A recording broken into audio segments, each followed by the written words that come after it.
बिस्मिल्लाहिर्रहमानिर्रहीम। अस्सलाम वालेकुम। कोकब स्टोरी चैनल के प्यारे नाजरीन, कहानी का नाम है नज़रें चुराना।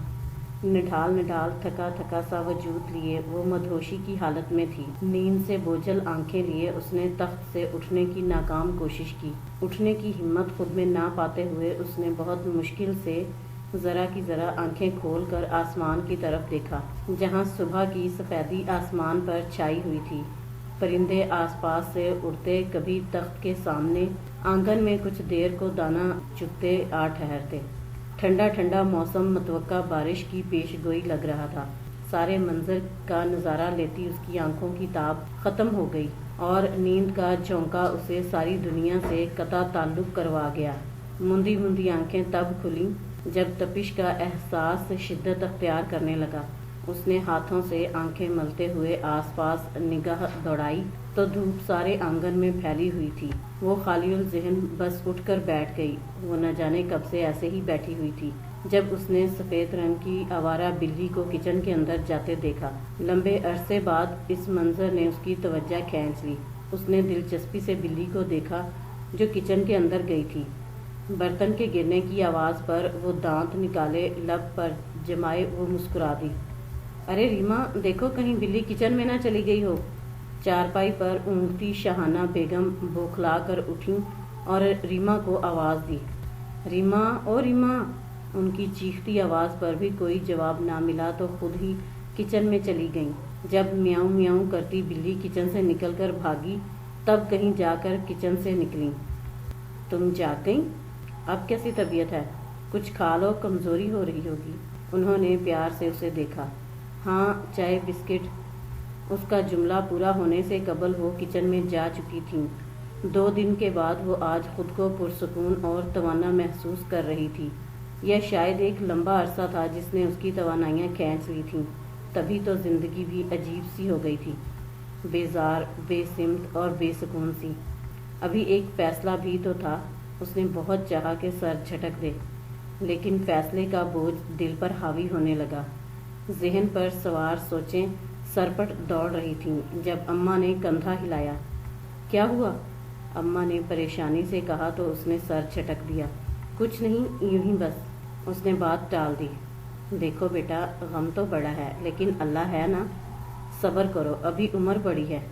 अल्लाह दोबारा से गोद हरी कर देगा इंशाल्लाह। उन्होंने धीमे लहजे में कहते हुए चाय उसकी जानिब बढ़ाई तो वो उन्हें देख कर रह गई। आसूदगी कहीं दूर जा सोई। दिल गम से भरने लगा। दुखों की लहरें दोबारा से दिल की सतह पर तैरने लगीं।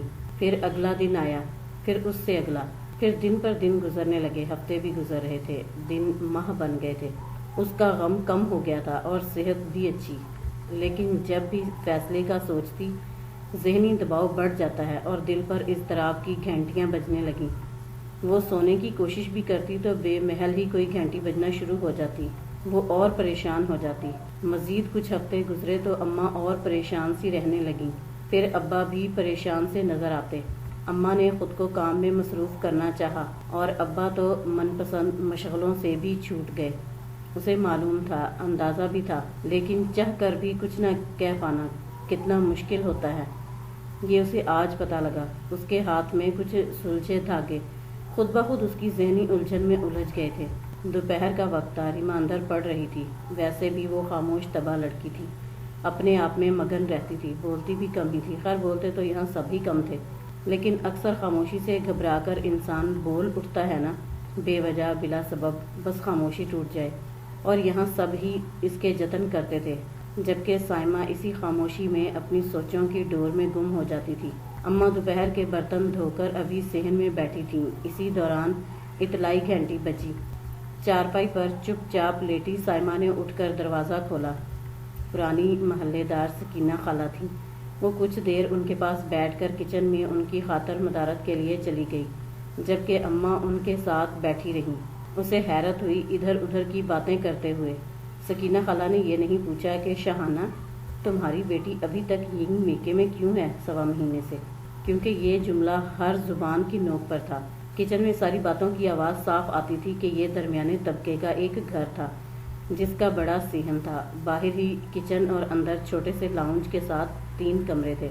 हाँ, सुमैया की बेटी कैसी है अब? अम्मा ने हमदर्दी से कहा। चाय बनाती वो सब की बातें सुनने लगी। कैसी नसीबों की काली है बेचारी, बेवा हो गई है और मेके में बैठी है। सकीना खाला ने अफसोस से कहा। हाँ, बेटियों के नसीब से ही तो डर लगता है। अब बराबर की जाज़बा की बेटी भी तलाक लिए इद्दत पूरी कर रही है। अम्मा ने कहा। बस अब क्या कहें लोगों को, आजकल कदर ही नहीं है, सकीना खाला ने कहा। हाँ, जाज़बा की बेटी फरी भी साइमा जितनी है, और अब इस उम्र में औलाद के इतने गम इंसान को मार ही डालते हैं, अम्मा ने कहा। हाँ, फ़ेरोज़ा की देवरानी की बेटी की भी तलाक हो गई, सकीना ने कहा। उसने कप निकालकर ट्रे में सेट किए। अरे उसकी तो बेटी ही ज़ुबान दराज थी। लड़कियों को ज़रा ससुराल में संभल कर चलना पड़ता है, लेकिन आजकल लड़कियां तो ससुराल के हालात से फ़ौरन ही घबरा जाती हैं, सकीना खाला ने कहा। वो चाय कप में डालने लगी। दिल डूबता सा महसूस हुआ। घर बनाने के लिए दिल पर लगे ज़ख्म छुपाने पड़ते हैं, और तकलीफ़ हो तब भी सब्र करना पड़ता है, अम्मा ने कहा। चाय डालते उसका हाथ लर्जा और चाय उसके हाथ पर छलक पड़ी। जो भी हो, जो भी करे, मुसीबत तो लड़की पर आती है, जिंदगी तो उसकी मुसीबत में पड़ जाती है, सकीना खाला ने अफसोस से कहा। दूसरे लवाजमात ट्रे में रखते हुए उसका दिल बोझल था। वो ट्रे लेकर बाहर निकली। ये भी है, उसने अम्मा का जवाब सुना और असबाब में हिलता हुआ सर भी देखा। शिकस्ता कदम लिए उसने ट्रे तख्त पर रखी। बामुश्किल मुस्कुराती वो अंदर की जानिब बढ़ गई।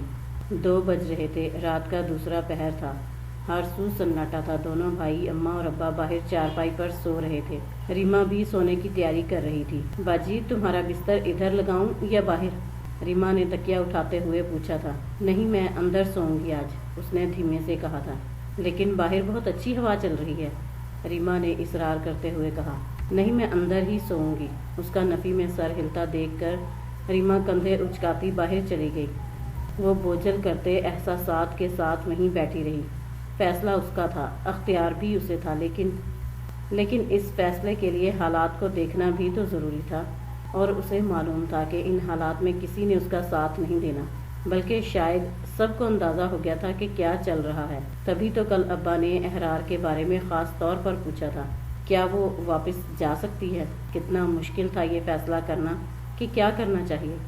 जब कोई साथ ना हो और किस्मत भी सितम करने के दर पे हो, तो इंसान को कहाँ जाना चाहिए था, क्या करना चाहिए था। मुश्किल था, लेकिन अब फैसला करना ज़रूरी हो गया था। उसकी हिम्मत भी तो पस्ती अख्तियार कर रही थी। दिल बोझल था, लेकिन फैसला तो करना था कि फ़ैसले ही तो ज़िंदगी की गाड़ी का पेट्रोल होते हैं। अगर इंसान फैसले ना करे तो ज़िंदगी रुक जाती है। और ये सवाल कि अब क्या होगा। साथ खड़ा हंस रहा होता है। उसने आसमान की सिमत देखा, तारे देखे, चमकते सितारे देखे। सब उन पर रश्क करते हैं, लेकिन कोई नहीं जानता ये कितने तन्हा होते हैं। अचानक उसे लगा उस पर उसके अल्फाज हंस रहे थे जो उसने अहरार को कहे थे। कसूर उसका ना था कि बर्दाश्त की भी तो हद होती है।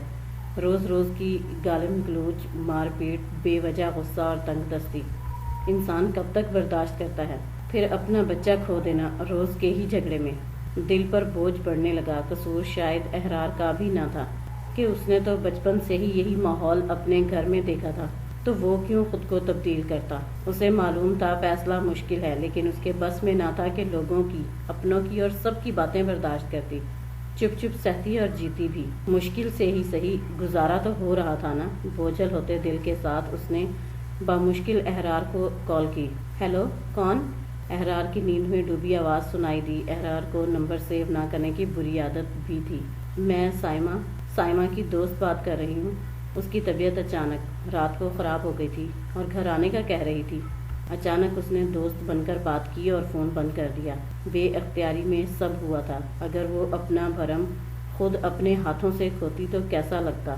इस झूठ पर कैसे पर्दा डालना था उसे मालूम नहीं था, लेकिन जो होना था सो हो गया था। सुबह 10 बजे थे। वो तख्त पर लेटी हुई थी जब अहरार की आमद हुई। उसने खुद पर नकाहत तारी कर ली कि वैसे भी वापस जाने के एहसास पर उसे थकावट सी महसूस होने लगी थी। अहरार बामुश्किल 15 मिनट बैठा और फिर जल्दी से चलने का कहने लगा। उसने चुपचाप अंदर जाकर पहले से पैक सामान ऊपर बेड पर रखा और खुद भी बेड पर बैठ गई। उम्मीद ना थी कि इतनी जल्दी अहरार आ जाएगा, लेकिन उसने फिर भी सामान पैक कर लिया था। अब वो कुछ देर बैठी रही थी, फिर सामान लेकर बाहर आ गई। وہ سب سے مل کر باہر کھڑی بائک پر بیٹھ رہی تھی جب اس نے سکینہ خالہ کو اپنے گھر میں داخل ہوتے دیکھا۔ چپ چاپ سی وہ احرار کے ساتھ بائک پر بیٹھی واپسی کے راستے پر گامزن تھی۔ سب ٹھیک ہونے میں وقت تو لگنا تھا، لیکن امید تھی کہ ہو ہی جاتا، شاید اب ٹھیک۔ سکینہ خالہ اندر آئیں تو ریما ان کی خاطر مدارت کے لیے کچن میں چلی گئی۔ سائمہ بیٹی چلی گئی؟ سکینہ نے پوچھا۔ ہاں ابھی گئی ہے، انہوں نے جواب دیا۔ اس کے بعد گہری خوشی تھی۔ کچھ دیر بعد ریما نے ٹیبل پر ٹرے رکھی اور ساتھ ہی بیٹھ گئی۔ خالہ فری کیسی ہے؟ اس نے جاذبہ آنٹی کی بیٹی کا پوچھا۔ اپنے گھر میں خوش اور ٹھیک ہے ماشاءاللہ سے، سکینہ خالہ نے جواب دیتے ہوئے شاہانہ بیگم کو نگاہ اٹھا کر دیکھا جہاں اداسی کی گہری تحریر رقم تھی۔